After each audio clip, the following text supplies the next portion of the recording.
Hello and welcome back to Trash Truck Carpool. What do we Well, call this? well, we can just classify as bros talks. Throw a car in the thumbnail so No, people know that. I just wanted to f with you because you said you Uh, didn't like that name, but then I forgot what the name was.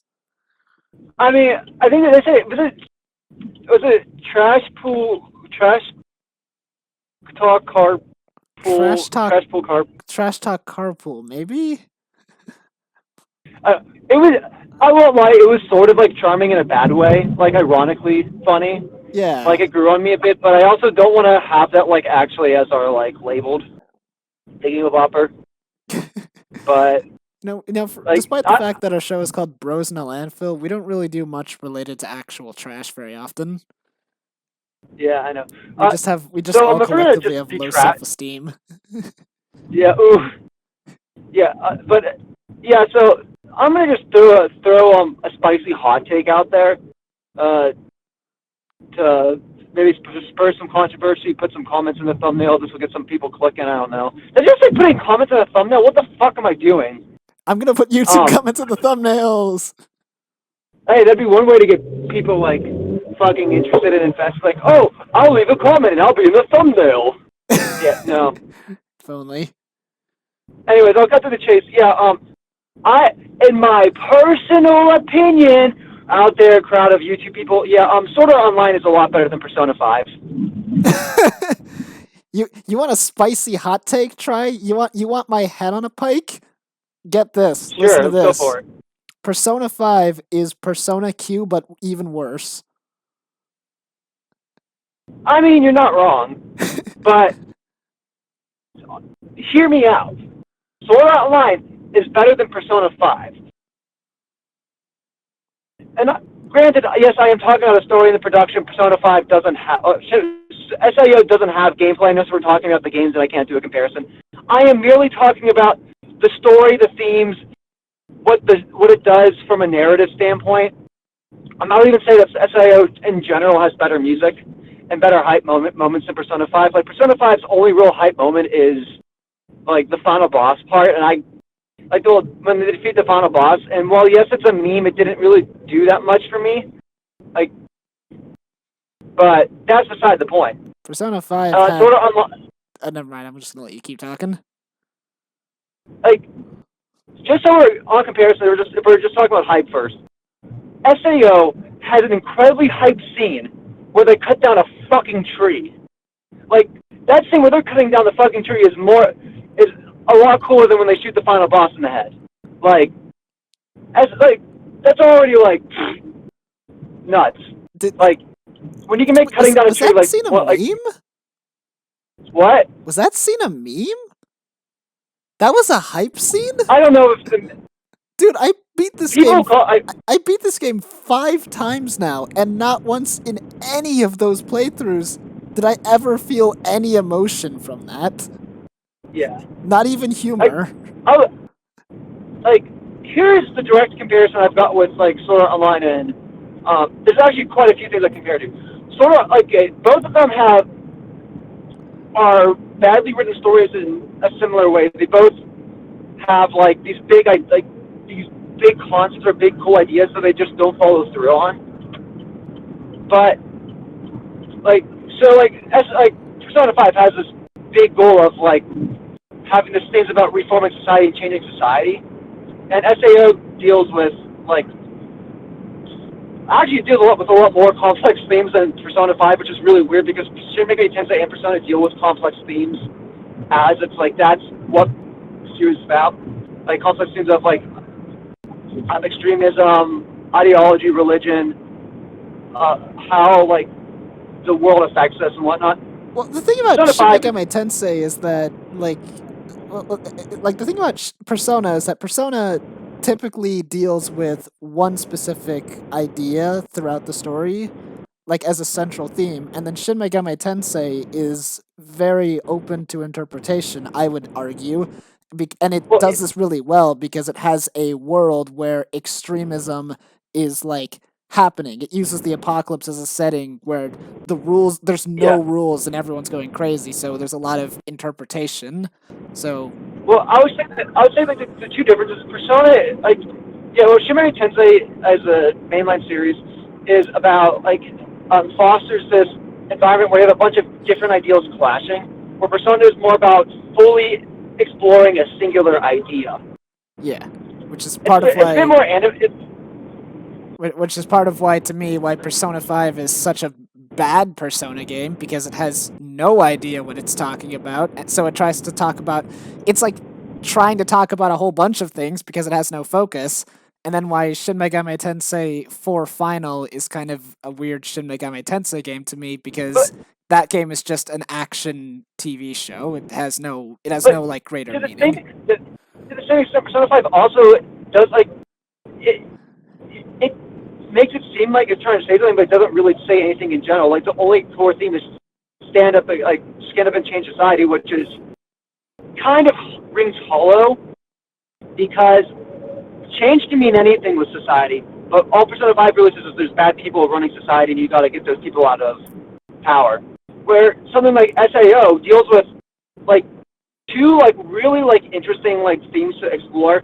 One like on a like and how it affects like and the effects on people really cool. So SAO like in general is about like the blurring of lines between reality and virtual reality or reality and technology like and each and especially the first season and then like the Einkrad arc and then the Alicization arcs like they really deal with like life like living a life within these games, and then outside of that, it deals with the trauma of people being forced to live in these games, the trauma related to the separation between these worlds and having to readjust after being trapped in one world after all this time. Now, granted, it doesn't do it well, but it brings a lot of interesting topics to think about and talk about. And I think that's also one of the things that really drives SAO to the popularity that it does with the casual market, is that it's incredibly interesting. So, like, no matter how poorly it's executed at times, it's incredibly interesting to think about. It has incredibly hype moments that a lot of anime like wish it could do. Yeah. Like SAO are some of the hypest moments in anime. Period. Now, if you're trying to follow the character stories and whatnot, like they don't really make much sense. They're not that effective if you're really trying to think about what's actually happening. But if you're bought into the base ideas and base concepts that it's bringing to the table and ignore and the dumb bullshit it pulls, I think SAO is one of those weird shows where it gets a bad rap because it does a lot of dumb stuff and does a bunch of weird bad tropes. For example, like to be the bad guy, you have to be a rapist. And if you're not a rapist, you're not really that bad of a guy. That kind of sounds like Persona 5. But that's the same thing. Persona 5 does that basically. Its first bad guy, and granted, the only good like bad guy in the entire show is in the entire game is a rapist. The only good villain in Persona 5 is a rapist. Where SAO gets a lot of flack for all of it, like for like only like making its villains rapists. You know, it's like really ironic that I noticed in my replay of What? Persona 5. It's like Tell me. the only way for you to get any respect or to be at all liked by any of your heroes, any of your main characters, is to die. And if you come back to life, then God help you. You are trash until you die for the cause. Basically. The only it's ridiculous. What? And that's the other thing about SAO too is that like there's an actual sense of like I know the Scorned Women's Club gets a lot of like memes. Well, it gets memes hell back, especially with critics. And I'll even say the Scorned Women's Club is annoying. Like light novel protagonist with a bunch of girls falling over him is an annoying trope. But I do feel, at least with SAO, with Asuna and Kirito being a couple, it does add another level of drama to the whole harem side of it. Now, is it effective? Not really. But at the same time, it's like in Persona, like generally even with the Persona series, like you can basically date everyone and you get punished at the end for doing so. But there's never really like any awkwardness or weird drama or whatever when you're like dating everybody. Because Persona is basically a harem. You can turn it into a harem if you wanted to, like 3 onwards. Yeah. It's funny Like actually. It's like in Persona 3 and 4, like having a significant other like makes certain events play out slightly differently. In Persona 5, having a girlfriend means nothing.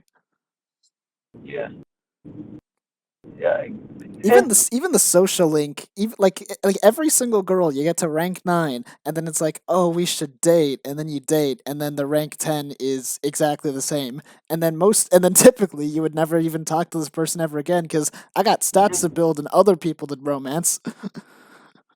basically. Yeah, but that's the weird like that's the weird thing with Persona 5. Like I feel like Persona 3 and 4, like I think is get a lot of like passes for a lot of its anime trips and bullshit because it fully explores these ideas. It's fully explored this theme. It's a complete package. It might fumble at times, but they're incredibly long games. Of course, they're going to not be 100% perfect the entire time. But with at least 3 and 4, like they have like it feels like there's consequence. It feels like there's story. There's these themes. Everything's explored and wrapped up in a nice bow by the end. Where Persona 5, it's a lot of style with zero substance, as opposed to something like SAO, where it's a lot of style with with a lot of substance that isn't explored well. Actually, if you want to talk about analogies, like Persona 5 is like like a really it's like a pizza. Like it's you got this Excuse you you, got a lot of pizza is great. no no it's an average. Okay, pizza tastes great, but there's not much depth to pizza. Persona 5 has a lot of Persona has a lot of style and a lot of polish put into a lot of its This is the edges, but meanest there's thing you've no. ever said about pizza, Try. I'm so sorry. You know, granted, I didn't used to like pizza, but I do like pizza a lot. I've always liked Now, pizza. Pizza's like my favorite food, next to no, but burgers. I'm kind of like trying to I'm do sorry, like I'm this totally like. derailing you. I'm sorry. Please, Well, I guess it's like please resume your sacrilege of pizza. but like pizza tastes great, but if you think about pizza, it's just a bunch of carbs, and it's a bunch of carbs, sugar, grease, oil. It's a lot of unhealthy things for you. But like, there's not really much else going for it other than flavor and general awesomeness. Persona 5 Whereas, does not have general awesomeness. where no, it's got a lot of. I was saying it's got a lot of style and pizzazz. So Persona 5 is a pizza, maybe a Hawaiian pizza. Some people like it, but well, people. Hawaiian pizza? I don't know. I was Is thinking this a about I reference to don't the know. part in Persona 5 where they go to Hawaii and then Yeah, Ryuji is upset because he makes a line where he's like, "We went to Hawaii and nothing was different." And then I, as a player, go, "That's supposed to be a funny line, but it's really, really just ironic." actually, let me rephrase this. Persona 5 is like is like a really good plain cheese pizza. Like it doesn't have much complexity. It doesn't have much complexity. Actually, it's a really great pizza. It's a pizza with really great like ingredients, but the cheese and sauce is awful. See, like this whole pizza analogy is just not at all making sense in my It's not brain. working. It's not working. Persona No. 5, yeah, Persona 5. Pizona 5. I'm Yeah. not it's not Well, I sinking. guess I'm not getting it. It's like Persona okay. 5 is Well, bad the only pizza thing. and I'm like, I don't see it. Well, I was mainly trying to lean more into that Persona 5 has a lot of things that hints at. It's got a lot of style, and a lot of people. It's generally like loved by people for whatever reason. Yeah, you had said it like a Like pizza. 93 on Metacritic, which completely drives me insane. So pizza's one of the world's most popular foods. It's like you can put any number of ingredients on it. So this is a type of pizza with like a lot of different like stylish ingredients on it. But if you actually go into the sauce and the cheese, it's really not great. The bread sauce and cheese is not great, but everybody's focused on like the amazing ingredients on it, like all the amazing like toppings on it. So it's like it has like amazing like pepperoni, vegetables or whatever you like So how on does this pizza. tie Like into that's all. Sword Art Online? What? So how does this tie Sort of into online is like higher quality pizza, but still well, bad? it's like well, no, it's more like a deep dish. It's more like a deep dish pizza where it's got a lot. It's got like the same things as SIO, where it has a lot of great ingredients. The cheese and dough isn't great, but it has like this layer of sauce underneath. That not deep dish. It's like I think it's a Chicago style pizza where it's more of like a bake Oh, where you have like no, no, we're talking about Chicago pizza. Someone called John yeah. Stewart so he can be mad. So the Persona 5 is like a New York pizza. It's really flat. It's a bad New York style pizza where SAO is a mediocre Chicago style pizza. It's got decent cheese. It's got decent crust. It has uh it's got a lot of sauce in the middle where the Chicago part, because that's what makes it Chicago. It's because it's almost like you're biting into a pizza soup.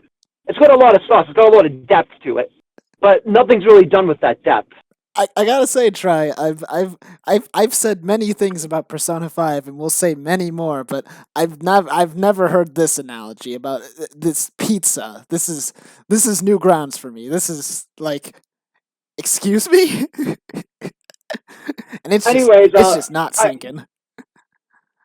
anyways, just SAO is better than Persona 5 in nearly every way. It's better hype moments, more likable cast, which is saying something. Less while SAO has a lot more, I'd say, dumb stuff in it than Persona 5. SAO also isn't as frustrating as Persona 5. Like, for me, I can easily get in the groove of SAO having dumb bullshit because at least it's interesting or funny or silly or stupid. Where Persona 5 like tries to be like, oh yes, we're saying something grand. We have this big narrative. We have all these twists planned and stuff, but it keeps undermining itself throughout its way. Where SAO is, where with SAO, it feels like the frustration with SAO is it doesn't feel like it wants to do anything with its themes. It just wants to use its concept and its themes to make really hype moments, which honestly work for the show. There are some amazing hype moments throughout like the show, especially as production gets better. And funnily enough, when it actually tries to tell a decent story, I feel like it kind of fumbles a bit. Like it doesn't know what it's like. The story doesn't know what it's doing when it's trying to be decent, but when it's trying to be this big epic hype beast, like it's damn effective. Like it's And this is but Sword Art that Online 1, not 3, I assume. no. As a whole, SAO as a whole, Oh, all seasons. yeah, all the seasons. I, It gets I do think it does get progressively better as Rekikaro becomes a better writer, but it never really gets to a point where it's this is really good. It's always Ricky Kawahara has some tendencies in his writing that he hasn't let go, which really drag down the quality, but at the same time are really funny to laugh about. Try, change my mind. Death Gun is a better villain or antagonist than Akechi. No, he is. He's absolutely a better antagonist than Catchy. Wow, that really hardballing me there.